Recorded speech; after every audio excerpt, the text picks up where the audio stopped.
Poco tiempo después de la destitución del mayor, se reorganizó completamente nuestro penal. Fueron abolidos los trabajos forzados y el presidio trocóse en una penitenciaría militar, semejante a las de Rusia.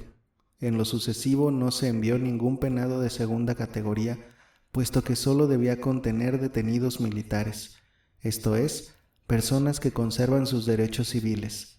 Eran soldados como todos los demás, pero habían sido azotados, y su condena era de escasa duración, 6 años todo lo más. Una vez extinguida la sentencia, volvían a los batallones como soldados rasos. Los reincidentes eran condenados a 20 años de reclusión. Hasta entonces había habido en nuestro penal una sección militar, pero solo porque no se sabía dónde meter a los soldados presos. En cuanto a los forzados paisanos que habían perdido sus derechos o estaban marcados con el hierro infamante y rasurados, debían permanecer en el presidio hasta la completa extinción de su condena. Pero, como no llegaban otros nuevos y a los antiguos los iban poniendo en libertad poco a poco, al cabo de 10 años no quedaría en el establecimiento ningún recluso de esta clase. No cambió, empero, nuestro género de vida, solo la administración había sido cambiada, haciéndola más complicada. Fue designado jefe del penal un oficial superior, comandante de una compañía, y tenía a sus órdenes 4 oficiales subalternos que hacían la guardia por turno. Los inválidos fueron reemplazados por 12 sargentos y un celador del arsenal. Dividiéronse las secciones de reclusos en decenas, para cada una de las cuales fue nombrado un cabo de varas. Akim Akimich, como era justo, fue uno de los elegidos. La vida que se hacía era la misma, pero se nos había librado del mayor y se respiraba. Por lo demás, tampoco podría yo describir minuciosamente esa vida. Al evocar tales recuerdos, los pasados sufrimientos me oprimen el corazón y paralizan mi mano. Sé que los años transcurrían lenta y tristemente, y que los días eran interminables, fastidiosos, y que las horas se deslizaban como gotas de agua. Recuerdo también que lo único que me daba fuerzas para resistir, esperar y confiar era un ardiente deseo de resucitar, de renacer a una nueva vida. Me acostumbré al fin y contaba los días, y aun cuando me quedaban aún 1000, era dichoso al siguiente al pensar que al cabo de 999 días abandonaría para siempre el penal. Alguien se preguntará si era posible evadirse del presidio y si durante mi permanencia en él hubo alguna tentativa de fuga.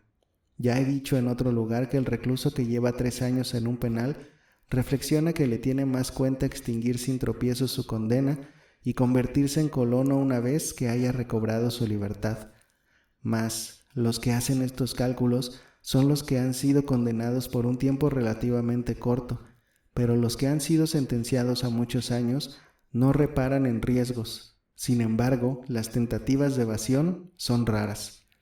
Esto se debe atribuir a la cobardía de los forzados, a la severidad de la disciplina militar y a la situación de nuestra ciudad, que no favorecía las evasiones, porque se encontraba en plena estepa abierta por todas partes. En mi tiempo, empero, trataron de evadirse 2 presidiarios de cuidado. Desde el momento en que fue destituido el mayor, quedó solo y sin amigos A.V., el espía del penal. Joven aún, su carácter iba adquiriendo con la edad cierta firmeza. Era descarado, resuelto y astuto. Si lo hubiesen puesto en libertad, de seguro que habría vuelto a acuñar moneda falsa, pero con la experiencia adquirida en el penal, difícilmente se le hubiera podido coger de nuevo. A la sazón se ejercitaba en falsificar pasaportes. Tuve ocasión de penetrar en su alma y verla en toda su horrible fealdad. Su frío cinismo era repugnante, producía náuseas. Creo que por satisfacer un capricho no hubiera vacilado en cometer un asesinato, siempre que su crimen no pudiese ser descubierto. Había estudiado a fondo a todos los penados y comprendido que ninguno era más a propósito que Kulikov, individuo, como él, de la sección especial. Ya he hablado de este sujeto en otro lugar. No era joven, pero sí lleno de ardimiento y de energía, y poseía cualidades extraordinarias. Sentíase fuerte y quería vivir mucho tiempo todavía. Así pues, Kulikov no valía menos que A.V. El uno completaba al otro. Sospecho que el primero contaba que A.V. le facilitaría un pasaporte, falsificado, desde luego. Enseguida estuvieron de acuerdo. mas era imposible huir sin tener de su parte a un soldado de la escolta. En uno de los batallones que guarnecían la fortaleza había un soldado polaco, hombre ya de edad madura, enérgico y digno de mejor suerte, serio y valeroso. Llegado a Siberia, muy joven aún, desertó, presa de mortal nostalgia. Fue, empero, aprendido y azotado e incorporado por 2 años a la compañía disciplinaria. Extinguida la pena, volvió a su batallón, distinguiéndose de tal modo por su celo en el servicio y por su intachable conducta que le agraciaron con el empleo de cabo. Le vi una vez que otra entre los soldados que nos vigilaban y observé que la nostalgia habíase trocado en odio sordo, implacable, y que no hubiera retrocedido ante ningún obstáculo. Kulikov estuvo, pues, muy acertado, eligiéndole para que secundase sus planes de evasión. Este cabo se llamaba Koller. Nos encontrábamos a la sazón en el mes de junio, la época de los grandes calores. El clima de nuestra ciudad, bastante igual, sobre todo en el verano, era favorable para los vagabundos. No había que pensar siquiera en huir directamente desde el penal, pues estando situada la población sobre una colina, dominaba en toda su extensión la llanura y parte del bosque. Además, necesitaban ropas con que sustituir sus uniformes de presidiarios y para procurársela era preciso ir al suburbio, donde Kulikov tenía, desde hacía tiempo, un refugio. Ignoro si sus amigos del suburbio estaban en el secreto, pero creo que sí, aunque este extremo no se ha podido poner en claro. Un año antes habíase establecido allí una joven de vida ligera, bastante agraciada, llamada Vanica Tanica, a fuego y llama, que por este nombre era más conocida. Supongo que estaba de acuerdo con Kulikov porque durante todo el año aquel hizo verdaderas locuras por ella. Llegó finalmente el día convenido para dar el golpe. Cuando por la mañana se formaron las cuadrillas, los 2 amigos se las ingeniaron de manera que les designasen para acompañar al forzado Shilkin, fumista de oficio, encargado de hacer algunas reparaciones en los cuarteles que habían desocupado los soldados en las afueras de la población.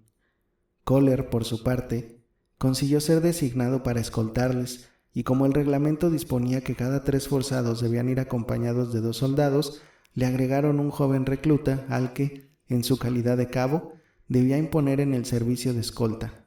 Preciso era que los fugitivos ejercieran gran influencia sobre Koller para inducirle a seguirlos, a él que era tan calculador, inteligente y serio, y que solo le faltaba algún año para cumplir.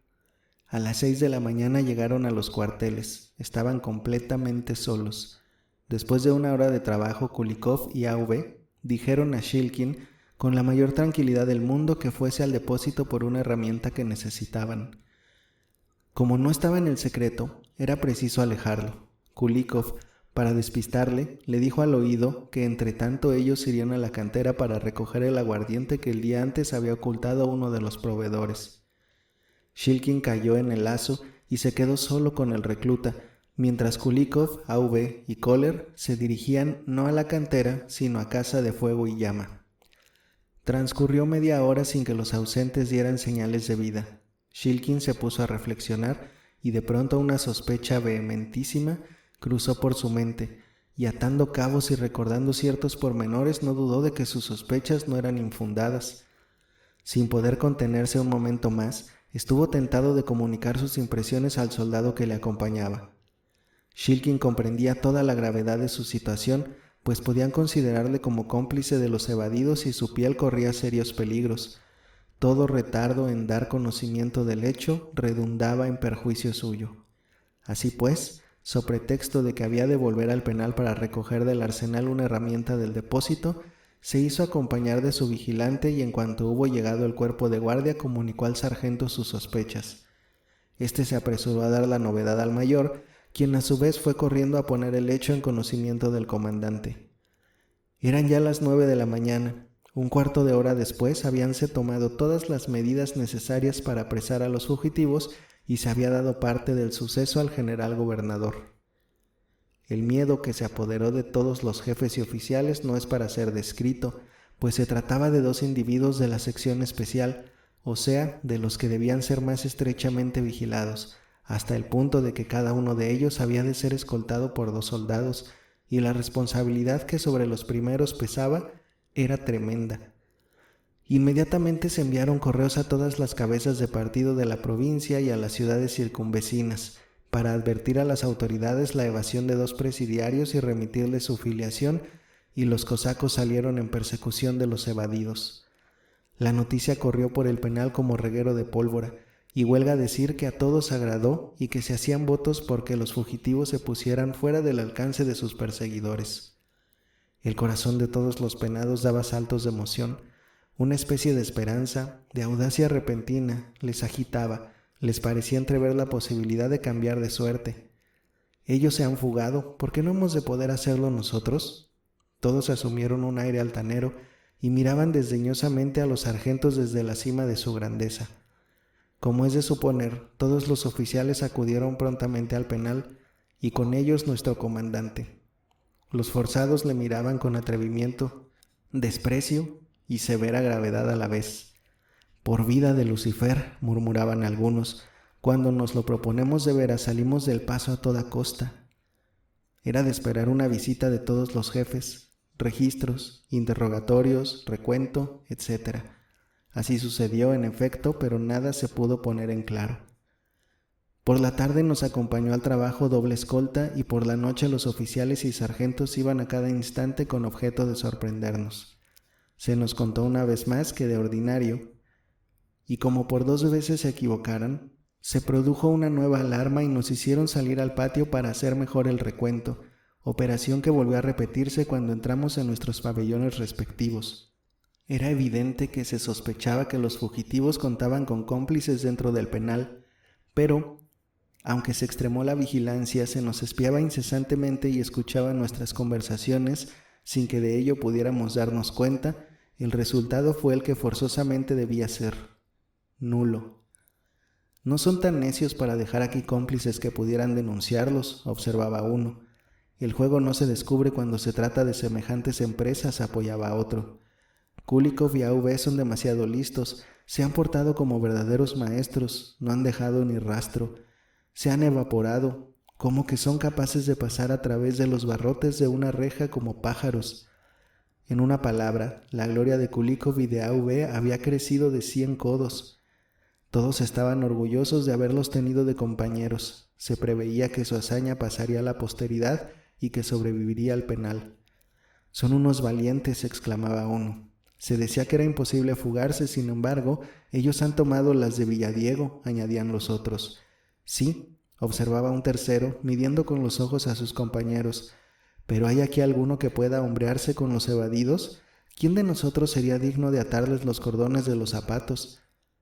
En cualquiera otra ocasión, el forzado a quien le dirigieran semejante pregunta hubiera contestado con un reto en defensa de su honor, mas ahora todos enmudecieron. Es cierto, no todos se llaman Kulikov ni A.V. «Después de todo, ¿qué hacemos nosotros aquí?», interrumpió bruscamente un detenido que estaba a horcajadas en el alféizar de la ventana de la cocina. ¿Qué hacemos? Vivimos sin vivir, hemos muerto antes de morir, ¿no es así? Pardiez, no se puede dejar el penal como un par de zapatos viejos, nos estrecha los pies y... ¿Qué estás ahí murmurando? Fíjate en Kulikov, por ejemplo, comenzó a decir uno de los más soliviantados. Un hombre que parecía no valer nada. Kulikov, repuso otro, poniendo la mano en el hombro del que hablaba. ¿Hay muchas docenas de Kulikov? ¿Y A.V.? Ese sí que vale.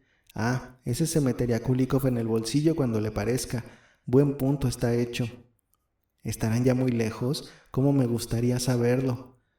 La conversación se iba animando. ¿Se hallarán muy lejos de la ciudad? ¿Qué camino habrán tomado? ¿Cuál es el cantón que está más cerca?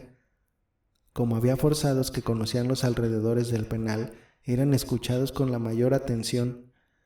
Cuando se habló de los habitantes de las aldeas vecinas, se convino en que no había que fiarse de ellos, pues lejos de favorecer la evasión hubieran salido en persecución de los fugitivos. Si supieran ustedes qué malitos y qué bestias son los aldeanos. Bah, son cobardes. Que han de serlo. El siberiano es malo por naturaleza y mata a un hombre como quien se bebe un vaso de agua. Oh, pero los nuestros... Es cierto, no temen a nadie, pero ya veremos quién puede más. De todos modos, si no revientan, oiremos hablar de ellos. ¿Crees tú que los cogerán? Yo sostengo que no se dejarán coger jamás, repuso uno de los más exaltados, dando un tremendo puñetazo sobre la mesa. ¿Quién sabe? Pues bien, amigos míos, dijo Skuratov, si yo tuviese la suerte de escapar, aseguro que no me volverían a poner la mano encima. ¿Tú? Y prorrumpieron todos en sonoras carcajadas, pero Skuratov estaba en vena de hablar y replicó con énfasis, sí, yo, me lo digo a mí mismo con frecuencia, y no debéis asombraros, sería capaz de pasar por el ojo de una cerradura antes de dejarme coger. Ya, en cuanto te acosara el hambre irías a pedir un pedazo de pan a cualquier muchik. Nuevas carcajadas. ¿Yo mendigar pan? Embustero. ¿Pero a qué tanto charlar? Tu tío Vasca y tú cometisteis un asesinato bovino y por eso habéis sido enviados a presidio. Resonaron nuevas carcajadas. Los forzados serios estaban indignados. Embustero, rugió Skuratov. ¿Ha sido mi Kitka el que les ha venido con el cuento? Me han confundido con mi tío Vasca. Yo soy moscovita y vagabundo desde la infancia. Cuando el cura me enseñaba a leer la liturgia, tirábame de la oreja y me hacía repetir, «Oh Señor, por tu infinita bondad, ten piedad de mí», etc. Pero a mí solo se me ocurrió murmurar, «Por tu infinita bondad me han llevado a la cárcel. He aquí lo que he hecho desde mi infancia». Nuevas carcajadas acogieron esta salida, dejando satisfecho a Skuratov, que presumía de gracioso, y volvió a hablarse en serio, especialmente entre los viejos y los que eran prácticos en materia de evasiones. Los otros forzados más jóvenes o de carácter más apacible les escuchaban con placer. En la cocina había una gran aglomeración. Claro está que no andaban por allí los sargentos, pues en su presencia no se hubiera hablado con tanta libertad. Entre los reunidos se hallaba un tártaro, bajo de estatura, de abultadas mejillas y de rostro en extremo cómico. Se llamaba Mametka. No hablaba el ruso y difícilmente podía comprender lo que decían los otros. Sin embargo, alargaba cuanto podía el cuello entre los demás y escuchaba con no menos atención. «Pues bien, Mametka, Yakchi». «Yaksi, ok, Yakchi», respondía el tártaro sacudiendo su grotesca cabeza. «¿No los cogerán, Yok?» «Yok, Yok». Y Mametka volvía a sacudir la cabeza levantando los brazos. «¿Has mentido o yo no te he podido entender?» así es, Yakchi», contestaba el tártaro. Skuratov le encasquetó de una manotada el gorro hasta las orejas y se marchó alegremente dejando a Mametka aturdido. Durante una semana la disciplina fue excesivamente severa en el penal. Las patrullas no cesaban un momento por los alrededores. No sé cómo sucedía, pero es lo cierto que los presidiarios tenían conocimiento de todas las disposiciones que la administración iba a tomar para dar con el paradero de los evadidos. Los primeros días las noticias eran favorables a ellos, pues no habían dejado huella de sus pasos. Los reclusos se burlaban casi descaradamente de los jefes y estaban seguros de la buena suerte de sus compañeros. «No encontrarán nada», decían con íntima satisfacción. «Ya veréis cómo no vuelven a cogerlos». Se sabía que todos los habitantes de los lugarejos de las cercanías estaban prevenidos y que la vigilancia era extremada en todos los sitios sospechosos, especialmente en los bosques y barrancos. «Tiempo perdido», decía uno, guiñando el ojo. «Se habrán escondido en casa de algún amigo de confianza». Claro está, no se habrían aventurado a escaparse de no haberlo tenido todo preparado previamente. Las suposiciones fueron más allá todavía. Decíase que permanecerían escondidos en algún sitio del suburbio hasta que cesara el pánico y les creciera el pelo, después de lo cual, es decir, cuando hubieran transcurrido 5 o 6 meses, se irían tranquilamente muy lejos. En una palabra, cada penado forjaba una novela y daba rienda suelta a su fantasía. 8 días después de la evasión corrió la voz de que se estaba sobre la pista de los fugitivos. Este rumor fue desmentido al principio, desdeñosamente, pero como al atardecer se repitiera con insistencia, los penados comenzaron a preocuparse. Por la mañana se decía en la ciudad que los presidiarios evadidos habían caído, al fin, en manos de sus perseguidores y que pronto serían conducidos al penal. Por la tarde se conocieron algunos pormenores. Habían sido detenidos a 60 verstas de la población en una mísera casucha. Finalmente se tuvo una noticia auténtica. El sargento mayor, que venía del domicilio del comandante, aseguró que serían conducidos aquella misma tarde al cuerpo de guardia. Sería imposible traducir la impresión que semejante anuncio causó a los forzados. Primero se irritaron sobremanera y luego se desanimaron. No tardé en observar cierta tendencia a la burla, pero no ya hacia la administración, sino mofándose de los fugitivos. Al principio fueron pocos, pero bien pronto les hicieron coro los demás, excepto algunos forzados serios e independientes a quienes nada conmovía. Estos permanecieron silenciosos, observando con desprecio a las masas ignorantes.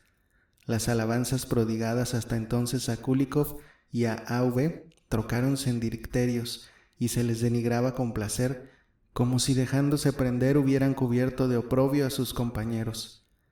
Se decía despreciativamente que, acosados por el hambre e incapaces de resistirla, habían ido a mendigar un pedazo de pan a la miserable vivienda de algún aldeano, lo cual se tiene como la mayor abyección en que puede caer un vagabundo. Pero esta versión era completamente falsa. Los fugitivos habían sido perseguidos siguiendo las huellas que iban dejando de su paso, y como éstas se perdían en un pequeño bosque, los rodearon por todas partes, y fueron estrechando el cerco hasta que aquellos no tuvieron otro remedio que entregarse. Al caer de la noche fueron conducidos al penal atados de pies y manos y custodiados por los cosacos.